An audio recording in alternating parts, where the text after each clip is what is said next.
चूड़ी वाली कहानी के माध्यम से आपका स्वागत है।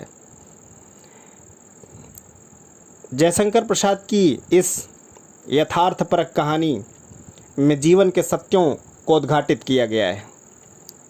चूड़ी वाली अभी तो पहना गई हो, बहू जी बड़ी अच्छी चूड़ियां हैं, सीधे बम्बई से पार्सल मंगाया है, सरकार का हुक्म है इसलिए नई चूड़ियां आते ही चली आती हूँ। तो जाओ सरकार को ही पहनाओ, मैं नहीं पहनती।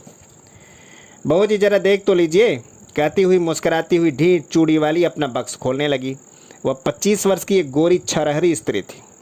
उसकी कलाई सचमुच चूड़ी पहनाने के लिए ढली थी। पान से लाल पतले पतले होंठ 2-3 वक्रताओं में अपनी रहस्य छिपाए हुए थे। उन्हें देखने का मन करता। देखने पर उन सलोने अधरों से कुछ बोल वालों का जी चाहता। बोलने पर हंसाने की इच्छा होती और उसी हंसी में सैसों का अल्हड़पन, यौवन के तरावट और प्रौढ़ की सी गंभीरता बिजली के समान लड़ जाती। बहू जी को उनकी हंसी बहुत बुरी लगती, पर जब पंजों में अच्छी चूड़ी चढ़ाकर संकट में फंसाकर वह हंसते हुए कहती, एक पान मिले बिना यह चूड़ी नहीं चढ़ती, तब बहू जी को क्रोध के साथ हंसी आ जाती और उसकी तरल हंसी की तरी लेने में तन्मय हो जाती। कुछ ही दिनों में यह चूड़ी वाली आने लगी है। कभी कभी बिना बुलाए ही चली आती है और ऐसे ढंग फैलाती कि बिना सरकार के आय निपटारा न होता। यह बहू जी को असह्य हो जाता। आज उसको चूड़ी फंसाते देख बहू जी झल्ला कर बोली, आजकल दुकान पर ग्राहक कम आते हैं क्या? बहू जी आजकल खरीदने की धुन में हूँ, बेइज्जती कम हूँ। इतना कहकर कई दर्जन चूड़ियाँ बाहर सजा दी। स्लीपरों के शब्द सुनाई पड़े। बहू जी ने कपड़े संभाले, पर वह ढीठ चूड़ी वाली बालिकाओं के समान सिर टेढ़ा करके यह जर्मन की है, यह फ्रांसीसी है, यह जापानी है कहती जाती थी। सरकार पीछे खड़े मुस्करा रहे थे। क्या रोज नई चूड़ियाँ पहनाने के लिए इन्हें हुक्म मिला है? बहू जी ने गर्व से पूछा। सरकार ने कहा, पहनो तो बुरा क्या है? बुरा तो कुछ नहीं है, चूड़ी चढ़ाते हुए कलाई दुखती होगी। चूड़ी वाली ने सिर नीचा किए कनखियों से देखते हुए कहा। एक लहर सी लाली आंखों की ओर से कपोलों को तर करती हुई दौड़ जाती थी। सरकार ने देखा, एक लालसा भरी युवती व्यंग्य कर रही है। हृदय में हलचल मच गई। घबरा कर बोले, ऐसा है तो ना पहने, भगवान करे रोज पहने। चूड़ी वाली आशीर्वाद देने के गंभीर स्वर में प्रौढ़ा के समान बोली। अच्छा तुम अभी जाओ। सरकार और चूड़ी वाली दोनों की ओर देखते हुए बहू ने झुंझला करके कहा, तो क्या मैं लौट जाऊं? आप तो कहती थी ना कि सरकार को ही पहनाओ, तो जरा उनसे पहनने के लिए कह दीजिए। निकल मेरे यहाँ से, कहते हुए बहू जी ने आंखें तिलमिला उठ दी। सरकार धीरे धीरे निकल गए। अपराधी के समान सिर नीचा किए चूड़ी वाली अपनी चूड़ियाँ बटोर कर उठी। हृदय की धड़कन में अपनी रहस्यपूर्ण विश्वास छोड़ती हुई चली गई। चूड़ी वाली का नाम था विलासिनी। वह नगर की एक प्रसिद्ध नर्तकी की कन्या थी। उसके रूप और संगीत कला की सुख्याति थी। वैभव भी कम न था। विलास और प्रमोद का पर्याप्त सांभर मिलने पर भी उसे संतोष न था। हृदय में कोई अभाव खटकता था। वास्तव में उसकी मनोवृत्ति उसके व्यवसाय के प्रतिकूल थी। कुलवधू बनने की अभिलाषा हृदय में और दाम्पत्य सुख का स्वर्गीय स्वप्न उसकी आंखों में समाया था। स्वच्छंद प्रणय का व्यापार अरुचिकर हो गया, परंतु समाज उसे हिंस पशु के समान सशंक था। उससे आश्रय मिलना असंभव जानकर विलासिनी ने छल के द्वारा वही सुख लेना चाहा। यह उसकी सरल आवश्यकता थी, क्योंकि अपने व्यवसाय में उसका प्रेम क्रय करने के लिए बहुत से लोग आते थे, पर विलासिनी अपना हृदय खोलकर किसी से प्रेम न कर सकती थी।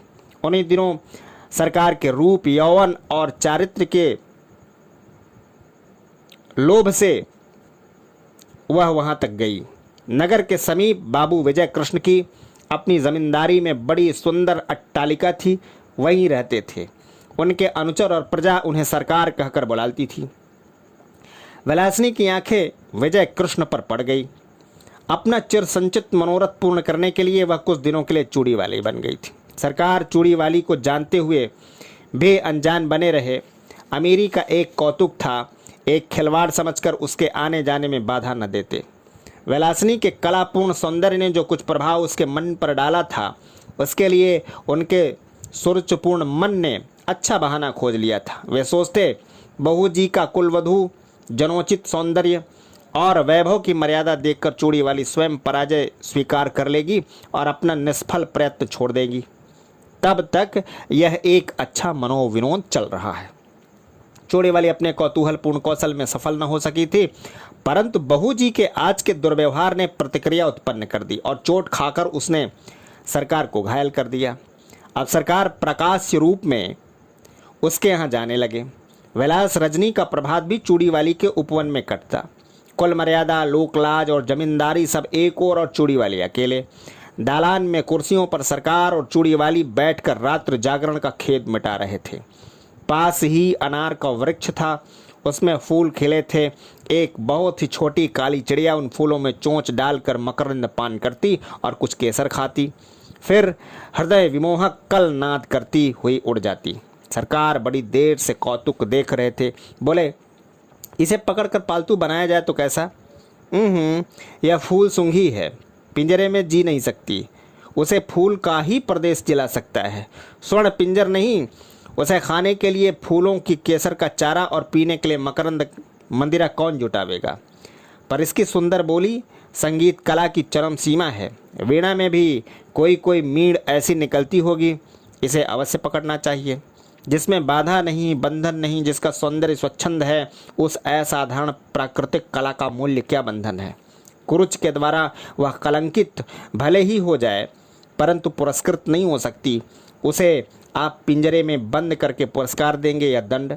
कहते हुए उसने विजय की एक व्यंग्य भरी मुस्कान छोड़ी। सरकार की उस वन विहंगम को पकड़ने की लालसा बलवती हो उठी। उन्होंने कहा, जाने भी दो, वह अच्छी कला नहीं जानती। प्रसंग बदल गया। नृत्य का साधारण विनोदपूर्ण क्रम चलता रहा। चूड़ी वाली अपने अभ्यास के अनुसार समझती कि यदि बहू जी की अपार प्रणय संपत्ति में से कुछ अंश मैं भी ले लेती तो हानि क्या। परंतु बहू जी को अपने प्रणय के एकाधिपत्य पर पूर्ण विश्वास था।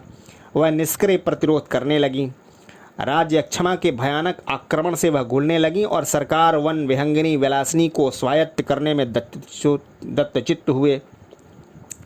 रोगी की शुश्रूषा और सेवा में कोई कमी न थी, परंतु एक बड़े मुकदमे में सरकार का उधर सर्वस्वांत हुआ, इधर बहू जी चल बसी। चूड़ी वाली ने समझा कि उसकी पूर्ण विजय हुई, पर इस बात पर कुछ दूसरी थी। विजय कृष्ण का वह एक विनोद था। जब सब कुछ चला गया तब विनोद लेकर क्या होगा।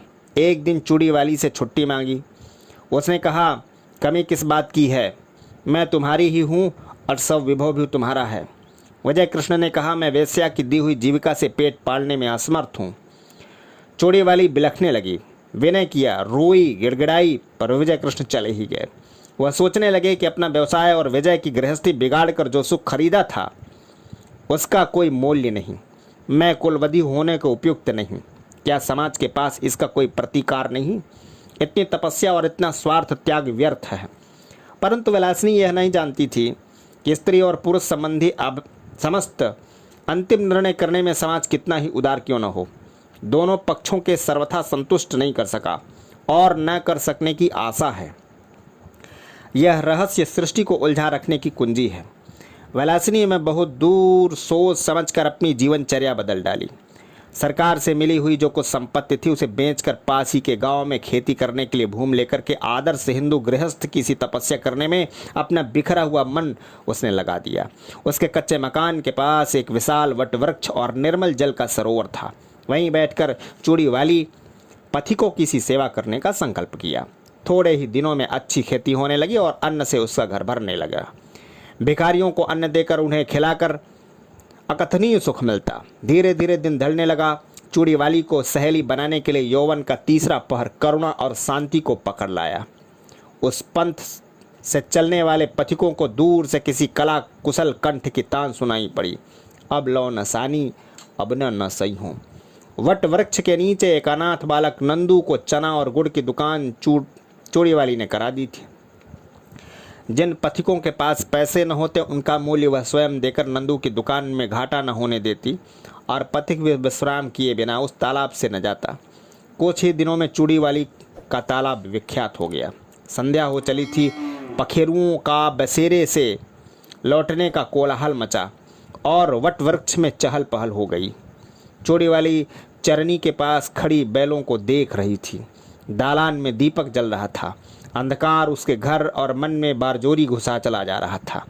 कोलाहल शून्य जीवन में भी चूड़ी वाली को शांत मिले ऐसा विश्वास नहीं होता था। पास ही उसकी पिंडुलियों से सिर रगड़ता हुआ कलुआ दुम हिला रहा था। सुखिया उसके लिए घर में से कुछ खाने को ले आई थी, पर कलुआ इधर न देखकर अपनी स्वामिनी से स्नेह जता रहा था। चूड़ी वाली ने हंसते हुए कहा, चल तेरा दुलार हो चुका, जा खा ले। चूड़ी वाली ने मन में सोचा, कंगाल मनुष्य स्नेह के लिए क्यों भीख मांगता है। वह स्वयं नहीं करता, नहीं तो तृणविरूथ तथा पशु पक्षी भी स्नेह करने के लिए प्रस्तुत हैं। इतने में नंदू ने आकर कहा, माँ एक बहुत थका हुआ बटोही आया हुआ है, भूख के मारे जैसे वह शिथिल हो गया है। तूने क्यों नहीं दे दिया? लेता भी नहीं, कहता है तू बड़ा गरीब लड़का है, तुझसे न लूँगा। चूड़ी वाली वट वृक्ष की ओर चल पड़ी। अंधेरा हो गया था। पथिक जड़ का सहारा लेकर लेटा हुआ था। चूड़ी वाली ने हाथ जोड़कर कहा, महाराज आप कुछ भोजन कीजिए, महाराज आप कुछ भोजन कीजिए। तुम कौन हो? पिछले की एक वेश्या। छी, मुझे पड़े रहने दो। मैं नहीं चाहता कि तुम मुझसे बोलो भी, क्योंकि तुम्हारा व्यवसाय कितने ही सुखों और कितने ही सुखी घरों को उजाड़ कर शमशान बना देता है। महाराज हम लोग तो कला के व्यवसायी हैं। यह अपराध कला का मूल्य लगाने वालों की कुरुचि और कुत्सित इच्छा का है। संसार में बहुत से निर्लज्ज स्वार्थपूर्ण व्यवसाय चलाते हैं, फिर इसी पर इतना क्रोध क्यों? क्योंकि वह उन सबों में अधम और निकृष्ट है। परंतु वेश्या का व्यवसाय करके भी मैं एक भी व्यक्ति से प्रेम किया था। मैं और धर्म नहीं जानती, पर अपने सरकार से जो कुछ मुझे मिला उसे मैं लोक सेवा में लगाती हूँ। मेरे तालाब पर कोई भूखा नहीं रहने पाता। मेरी जीविका चाहे जो रही हो, मेरे अतिथि धर्म में बाधा न दीजिए। पथिक एक बार ही उठकर बैठ गया और आंख गड़ाकर अंधेरे में देखने लगा। सहसा बोल उठा, चूड़ी वाली, कौन सरकार? हाँ, तुमने शोक हर लिया। मेरे अपराध जनक तमाम त्याग में पुण्य का भी भाग था, यह मैं नहीं जानता। सरकार, मैंने गृहस्थ कुलवधू होने के लिए कठोर तपस्या की है। इन 4 वर्षों में मुझे विश्वास हो गया है कि कुलवधू होने में जो महत्व है वह सेवा का है, न कि विलास का। सेवा ही नहीं चूड़ी वाले, उसमें विलास का अनंत यौवन है, क्योंकि केवल स्त्री पुरुष के शारीरिक बंधन में वह पर्यवसित नहीं, बाह्य साधनों के विकृत हो जाने तक ही उसकी सीमा नहीं। गार्हस्थ्य जीवन उसके लिए प्रचुर उपकरण प्रस्तुत करता है, इसलिए वह प्रेय भी है और श्रेय भी है। मुझे विश्वास है कि तुम अब सफल हो जाओगी। मेरी सफलता आपकी कृपा पर है। विश्वास है कि अब इतने निर्दय न होंगे। कहते कहते चूड़ी वाली ने सरकार के पैर पकड़ लिए, सरकार ने उसके हाथ पकड़ लिए। जय हिंद, वंदे मातरम।